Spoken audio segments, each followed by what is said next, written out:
नमस्कार मित्रों एवं विद्यार्थियों, श्री राजाराम उच्च माध्यमिक विद्यालय मौजियावा सिंगला नगर के ऑनलाइन यूट्यूब चैनल पर आपका स्वागत है। और मित्रों, आज हम कक्षा 10 की सामाजिक विषय को लेकर आपके सामने प्रस्तुत हैं, और जिसमें हमने पूर्व के भाग 1 में पढ़ा था भारतीय कृषि, और जिसमें हमने भारतीय कृषि को ऋतुओं के आधार पे और फसल उपयोग के आधार पे हमने वर्गीकरण पढ़ लिया था। और उसमें हमने जैसे कि फसलों के उपयोग के आधार पर पढ़ा था खाद्यान्न फसलें। खाद्यान्न फसलों के अंतर्गत जैसे कि उदाहरण के लिए चावल, गेहूं, बाजरा इत्यादि हमने उदाहरण पढ़े थे। तो आज हम प्रमुख भारत की जो खाद्यान्न फसलें हैं उनका विस्तृत अध्ययन करेंगे। और प्रमुख खाद्यान्न फसलों के अंतर्गत सबसे पहले आज का जो टॉपिक रहेगा वो रहेगा गेहूं। क्या रहेगा? गेहूं। और मुख्य रूप से संपूर्ण भारत की जो खाद्यान्न फसल है वो क्या है? गेहूं। और मुख्य रूप से गेहूं है वो उत्तरी भारत में, यानी भारत का जो नॉर्थन क्षेत्र है या नॉर्थ रीजन है या उत्तरी भारत का जो प्रदेश है उस प्रदेश में समशीतोष्ण या शीतोष्ण कटिबंधीय जो क्षेत्र है उसमें भारत का अधिकतर गेहूं का उत्पादन किया जाता है। तो विशेष ध्यान रखना कि भारत के कौन से क्षेत्र में गेहूं का उत्पादन किया जाता है। भारत के नॉर्थ या उत्तरी भारत में गेहूं का उत्पादन किया जाता है। और मुख्यतः कौन सा कटिबंध है? समशीतोष्ण या शीतोष्ण। ध्यान रखना है कि शीतोष्ण कटिबंध की स्थिति होती है वो 23.5 डिग्री से लगा के 7.5 डिग्री के मध्य, उत्तरी और दक्षिणी दोनों गोलार्ध में इस प्रकार की स्थितियां होती है। वहां पर शीतोष्ण कटिबंध पाया जाता है। तो भारत में समथिंग अपन कह सकते हैं कि कर्क रेखा से उत्तर की तरफ इस प्रकार का जो रीजन या प्रदेश पाया जाता है उसमें गेहूं पैदा किया जाता है। तो पहली बात ध्यान रखना है कि गेहूं के लिए तापमान, ठीक है ना, क्या है? तापमान। विशेष ध्यान रखना है कि तापमान किस प्रकार का होना चाहिए। तापमान, और तापमान में हम बात करेंगे कि गेहूं समशीतोष्ण या शीतोष्ण है।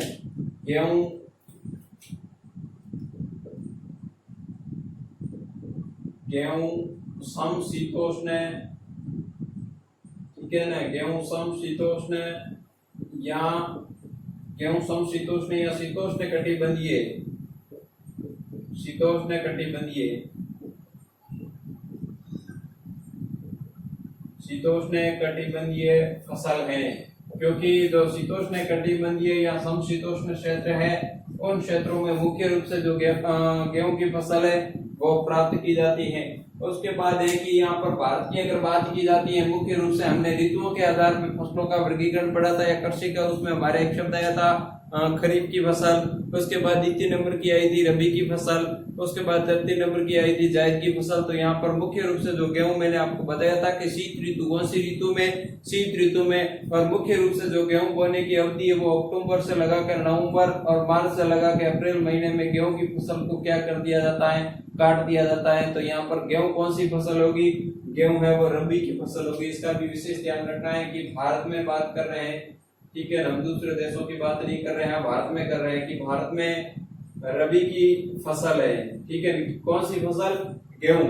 गेहूं भारत में कौन सी फसल है? रबी की फसल है। रबी है वो ऋतुओं के आधार पर रबी की फसल के रूप में प्राप्त की जाती है, रबी की फसल के रूप में प्राप्त की जाती है। इसका विशेष ध्यान रखना है कि भारत में गेहूं है वो रबी की फसल के रूप में प्राप्त करते हैं या की जाती है। इसका विशेष ध्यान रखना है, ठीक है, कि भारत में जो रबी की फसल के रूप में गेहूं प्राप्त करते हैं। उसके बाद है कि गेहूं के लिए टेम्परेचर कितना होना चाहिए। जैसे कि यहाँ पर शब्द शीतोष्ण कटिबंध आ गया है और रबी की फसल आ गया है, इसका मतलब है कि गेहूं के लिए अधिक तापमान की आवश्यकता नहीं है। क्योंकि शीत ऋतु में उत्तरी भारत में यानी तापमान सामान्यतः 10 से लगाकर 25 डिग्री सेंटीग्रेड। विशेष ध्यान रखना है कि गेहूं की फसल के लिए तापमान है बोते समय 10 और पकते समय या काटते समय 25 डिग्री सेंटीग्रेड की आवश्यकता रहती है। तो अगला पॉइंट रहेगा कि बोते समय आप कह सकते हैं या फिर तापमान कह सकते हैं कि तापमान 10 डिग्री से 25 डिग्री, 10 डिग्री से लगा के 25 डिग्री सेंटीग्रेड आवश्यक है, ठीक है, आवश्यक है।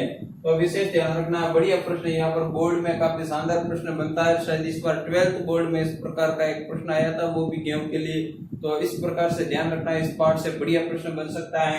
तो ध्यान रखना है गेहूं समशीतोष्ण या शीतोष्ण कटिबंधीय फसल है और भारत में रबी की फसल के रूप में प्राप्त करते हैं। तापमान है वो 10 डिग्री से लगाकर 25 डिग्री सेंटीग्रेड इसके लिए आवश्यक है। और मुख्य रूप से उसके बाद अगली बात आती है वर्षा। क्या आती है? वर्षा। गेहूं की फसल के लिए 25 से लगाकर 75 सेंटीमीटर वर्षा आवश्यक है, इसका विशेष ध्यान रखना है। जिन क्षेत्रों में पर्याप्त वर्षा नहीं होती है वह सिंचाई के माध्यम से पानी दिया जाता है। तो अगली बात है कि वर्षा। गेहूं के लिए वर्षा कितनी अनिवार्य है? वर्षा 25 सेंटीमीटर से लगा के 75 सेंटीमीटर। यहाँ पर ध्यान रखना है कि पुरानी पुस्तकें हैं उसमें 250 से लगा के अधिक दिया हुआ है, तो अगर 250 आप mm बोलते हैं तो सही है, ठीक है, क्योंकि 1 सेंटीमीटर में कितने mm होते हैं? 10।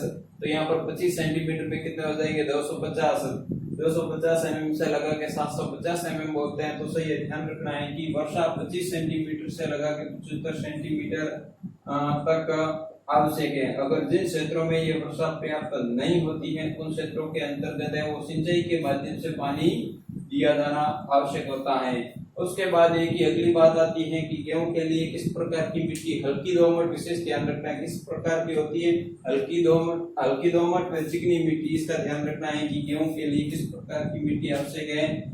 मिट्टी की बात करते हैं हल्की, किस प्रकार की? हल्की दोमट, ठीक है, हल्की दोमट व चिकनी, हल्की दोमट व चिकनी मिट्टी आवश्यक है। हल्की दोमट व चिकनी मिट्टी उपयुक्त या आवश्यक है, विशेष ध्यान रखना है, और उपयुक्त रहती है। और इस प्रकार की मिट्टी है वो उत्तर भारत में पाई जाती है। हमने जनसंख्या पढ़ा था उसमें भी आया था कि उत्तर भारत में भारत की अधिकतर जनसंख्या मैदानी प्रदेश में निवास करती है।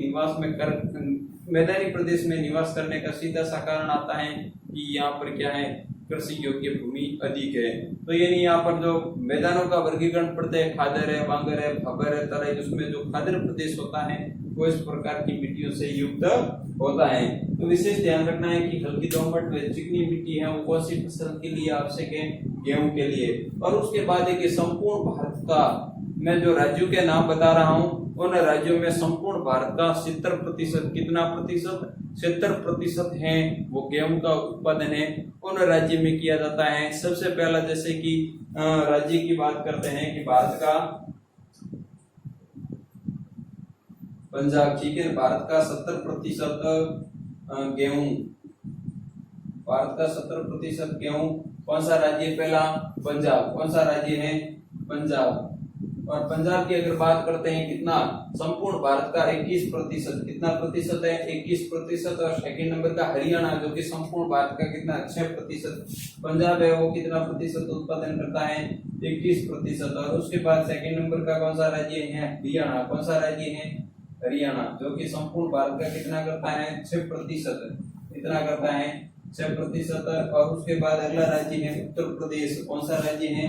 उत्तर प्रदेश। और संपूर्ण भारत का उत्तर प्रदेश उत्पादन करता है वो कितना करता है? 33%। उत्तर प्रदेश, और उत्तर प्रदेश भारत का कितना करता है? 33%। 33%। इसके अलावा जो मैंने बताया था कि भारत के 70% गेहूं, उनमें राज्य का नाम आता है मध्य प्रदेश। कौन सा राज्य आता है? मध्य प्रदेश। मध्य प्रदेश के साथ साथ अपना यहाँ पर राजस्थान का भी स्थान है। मध्य प्रदेश, फिर है राजस्थान व बिहार, राजस्थान व बिहार। इन राज्यों में संपूर्ण भारत का कितना प्रतिशत गेहूं का उत्पादन किया जाता है? 70%।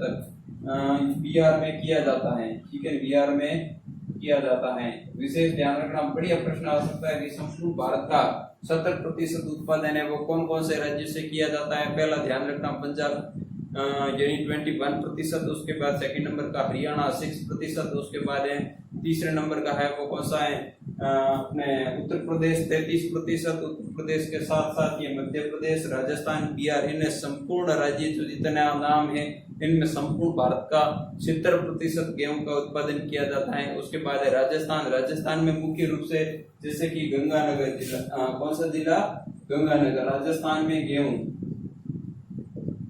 राजस्थान में, ठीक है, राजस्थान में गेहूं का उत्पादन है वो कौन कौन से जिलों से किया जाता है? जैसे कि गंगानगर।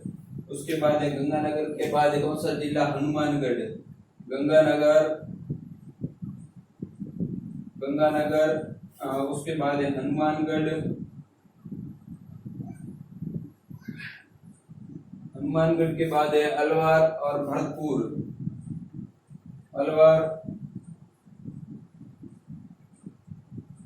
भरतपुर, जयपुर, कोटा आदि। ठीक है, गंगानगर, हनुमानगढ़, अलवर, भरतपुर, जयपुर और कोटा। और उसके बाद मैं आपको एक शानदार बात बता रहा हूँ कि गेहूं, भारत में गेहूं का उत्पादन बढ़ने का विशेष कारण था हरित क्रांति। क्या था? हरित क्रांति। और हरित क्रांति के बाद सर्वाधिक सफलता मिली थी वो गेहूं की फसल पर ही मिली थी। और जैसे ही हरित क्रांति की शुरुआत हुई थी उसके बाद भारत में गेहूं उत्पादन क्षेत्र प्रति हेक्टेयर उत्पादन और यानी उत्पादन में भी काफी वृद्धि हुई थी। उसके बाद है हम यहाँ पर भारत की जो प्रमुख खाद्यान्न फसलें की बात कर रहे थे जिसमें गेहूं आ गया।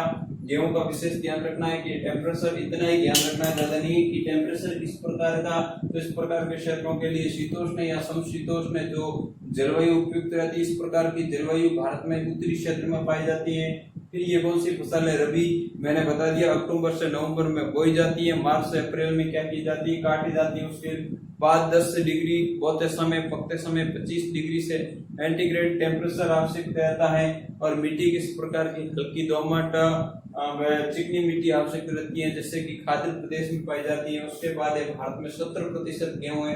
कौन कौन से राज्य से? पंजाब में 21%, हरियाणा में 6%, उत्तर प्रदेश में 33%, मध्य प्रदेश, राजस्थान और बिहार, इन राज्यों में 70%। और राजस्थान में अगर बात की जाती है श्री गंगानगर जिला, उसके बाद हनुमानगढ़, उसके बाद अलवर है, भरतपुर है, कोटा आदि जिलों में राजस्थान में गेहूं का उत्पादन किया जाता है। हरित क्रांति के बाद उत्पादन क्षेत्र प्रति हेक्टेयर उत्पादन में गेहूं में आशातीत वृद्धि देखने को मिली है। उसके बाद आज हम लेंगे भारत के प्रमुख खाद्यान्न फसलों के अंतर्गत है द्वितीय प्रकार की जो फसल है जिसका नाम है चावल। क्या है? चावल, विशेष ध्यान रखना है। और भारत की जो मुख्य खाद्यान्न फसल है, क्या है? मुख्य खाद्यान्न फसलों के अंतर्गत चावल का नाम आता है। ध्यान रखना, मुख्य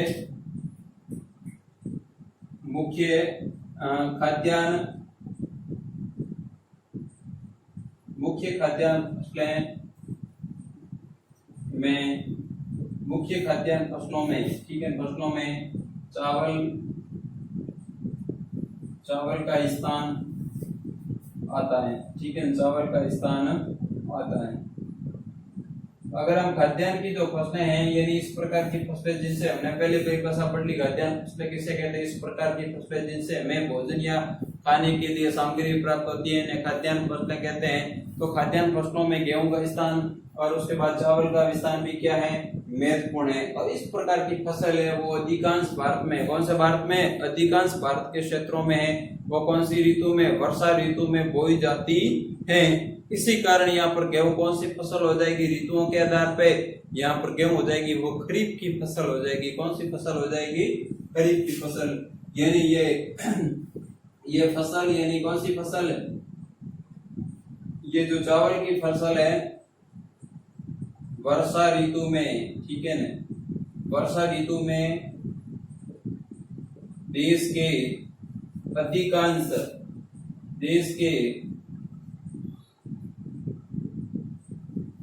के अधिकांश भागों में बोई जाती है। देश के अधिकांश भागों में बोई जाती है। इसी कारण ये कौन सी फसल हो जाएगी? चावल। इसी कारण ये चावल कौन सी फसल हो जाएगी? खरीफ की फसल हो जाएगी। और ये खरीफ की, किसकी? खरीफ की प्रमुख फसल है जो कि वर्षा ऋतु में अधिकतर ये प्राप्त की जाती है। और उसके बाद है कि भारत में जो चावल है वो कौन से क्षेत्रों में? उष्णकटिबंधीय। कौन से क्षेत्रों में? उष्णकटिबंधीय। भारत में चावल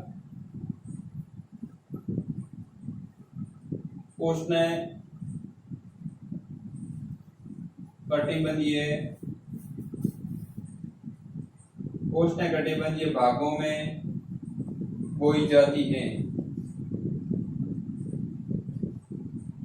और यहाँ पर एक बात विशेष ध्यान रखना है कि चावल के लिए क्या होना चाहिए, खेत भरे हुए होने चाहिए, विशेषकर क्योंकि इसको क्या की जाती है, खेती है, उसमें पानी की आवश्यकता रहती है। तो ध्यान रखना कि खाद्यान्न फसलों के अंतर्गत हमने पढ़ लिया था। और उसके बाद है कि यहाँ पर अगली बात अपन करेंगे कि चावल के लिए टेम्परेचर किस प्रकार का होना चाहिए और चावल के लिए वर्षा विशेष रूप से ध्यान रखना है कि चावल के लिए वर्षा की अत्यधिक आवश्यकता रहती है। लगभग 100 सेंटीमीटर से लगा के 200 सेंटीमीटर वर्षा आवश्यक होनी चाहिए। से लगाकर 36 डिग्री सेल्सियस या सेंटीग्रेड टेम्परेचर आवश्यक है। तो तापमान है वो 16 डिग्री से लगाकर 27 डिग्री सेंटीग्रेड, ठीक है, 27 डिग्री सेंटीग्रेड तापमान है वो क्या है, आवश्यक है, आवश्यक है। और उसके बाद है कि चावल की कृषि के लिए वर्षा है वो 100 से 200 सेंटीमीटर और खेत है वो किस प्रकार के, समतल, मैदानी। और उसके बाद है कि पहाड़ी क्षेत्रों में सीढ़ी नुमा चावल की खेती भी की जाती है। लगभग 70 से लगाकर 75 दिन तक वो खेत हैं पानी से भरे हुए होने चाहिए। तो वर्षा है चावल के लिए किस प्रकार की होनी चाहिए, वर्षा 100 सेंटीमीटर से लगा के 200 सेंटीमीटर। जहाँ पर वर्षा कम होती है वहां पर क्या करेंगे हम, सिंचाई के माध्यम से, जैसे कि राजस्थान के कुछ जिले हैं वहां पर सिंचाई के माध्यम से इसकी पैदावार प्राप्त की जाती है। 100 से 200 सेंटीमीटर वर्षा आवश्यक है, ठीक है, चावल के लिए। और उसके बाद है कि चावल मुख्य रूप से कौन से क्षेत्रों में होता है, नदी घाटी क्षेत्र होते हैं उनमें मुख्यतः चावल होती है। और हल्की दोमट, तो ध्यान रखना है कि मिट्टी क्या होनी चाहिए, मिट्टी किस प्रकार के क्षेत्र कौन से होते हैं मिट्टी के लिए, नदी घाटी क्षेत्रों में। कौन से, नदी घाटी क्षेत्रों में, नदी घाटी क्षेत्रों की चिकनी मिट्टी। कौन सी मिट्टी, चिकनी, नदी घाटी क्षेत्रों की चिकनी व दोमट, चिकनी व दोमट मिट्टी आवश्यक है। चिकनी व दोमट मिट्टी क्या है, आवश्यक है या उपयुक्त है, ठीक है। इस प्रकार की मिट्टी होती है उसमें चावल क्या होता है, मुख्य रूप से उपयुक्त पैदावार प्राप्त की जाती है। और उसके बाद है कि चावल भारत में तीनों ऋतुओं में, कौन सी, शीत, शरद और ग्रीष्म, तीनों ऋतुओं के अंतर्गत है वो भारत में चावल प्राप्त किया जाता है। पहला है चावल की किस्में है 3 प्रकार की, अमन, औस और बोरो। अमन है वो कौन सी ऋतु में प्राप्त की जाती है, शीत ऋतु में। उसके बाद है औस है वो मुख्य रूप से शरद, और उसके बाद है बोरो मुख्य रूप से कौन सी ऋतु में, ग्रीष्म ऋतु में। तो ध्यान रखना कि भारत में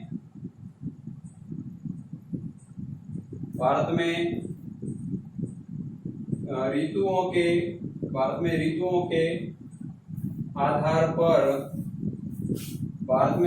के आधार पर चावल की 3 किस्में, कौन सी, चावल की 3 फसलें हैं, 3 फसलें प्राप्त की जाती हैं। कितनी फसलें प्राप्त की जाती हैं, 3 फसलें विशेष ध्यान रखना है। पहली फसल की बात करते हैं अमन। कौन सी फसल, अमन, ठीक है ना। अमन है वो कौन सी ऋतु में, शीतकालीन। कौन सी, शीतकालीन। सेकंड है वो कौन सी है, औस। कौन सी है, औस। और ये कौन सी है, शरदकालीन, ठीक है, ध्यान रखना। ये किस्म है औस चावल की किस्म का नाम है। और उसके बाद है अगली है वो कौन सी है, बोरो। कौन सी है, बोरो। और बोरो कौन सी ऋतु में होती है, ग्रीष्मकालीन। और विशेषकर मैंने बताया था कि संपूर्ण भारत में अगर देखा जाता है 86%, कितने प्रतिशत, संपूर्ण भारत का चावल उत्पादन का 86% है वो अमन यानी शीतकालीन चावल है वो प्राप्त किया जाता है। देश का 86% कितना, 86% उत्पादन है, देश का 86% उत्पादन है अमन। अमन का मतलब कौन सी हो जाएगी, शीतकालीन। अर्थात अमन यानी अर्थात शीतकालीन या शीतकाल में गेहूं होता है, ठीक है ना। कितना प्रतिशत है इसका? 86%। कितना प्रतिशत? 86 यानी 86% चावल का उत्पादन है वो अमन यानी शीतकाल में होता है। इसी कारण ये कौन सी फसलों में आएगी? इसी कारण ये कौन सी? खरीफ की फसलों के अंतर्गत आएगा चावल। इस कारण इसे खरीफ की फसलों में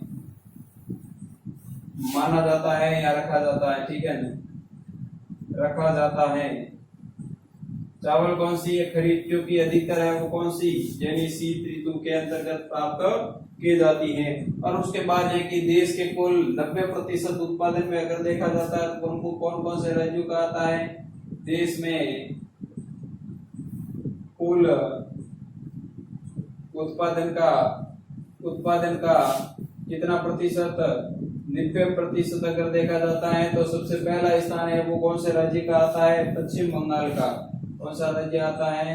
पश्चिम बंगाल। और देश का कितना प्रतिशत उत्पादन करता है? पश्चिम बंगाल 15। और उसके बाद है दूसरा कौन सा आ रहा है? आंध्र प्रदेश। कौन सा राज्य आ रहा है? आंध्र प्रदेश। देश का 14%। कितना प्रतिशत है? 14%। और उसके बाद अगला कौन सा राज्य आ रहा है? उत्तर प्रदेश। कौन सा राज्य आ रहा है? उत्तर प्रदेश। देश का 12%। कितना प्रतिशत? 12%। और उसके बाद है उड़ीसा। बिहार। कौन सा? उड़ीसा और बिहार। और उसके बाद है उड़ीसा, बिहार, तमिलनाडु और मध्य प्रदेश। तमिलनाडु, मध्य प्रदेश आदि, यानी जो इतने राज्य हैं, इन राज्यों में देश का कितना प्रतिशत चावल उत्पादित किया जाता है? 90%। और इसके साथ साथ विश्व में चावल उत्पादन का चीन के बाद भारत का कौन सा स्थान है? द्वितीय। ये भी लाइन है वो। चलो उससे पहले हम बात कर लेते हैं कि राजस्थान, ठीक है। देश से पहले राजस्थान के अंतर्गत कौन कौन सा है? श्री गंगानगर।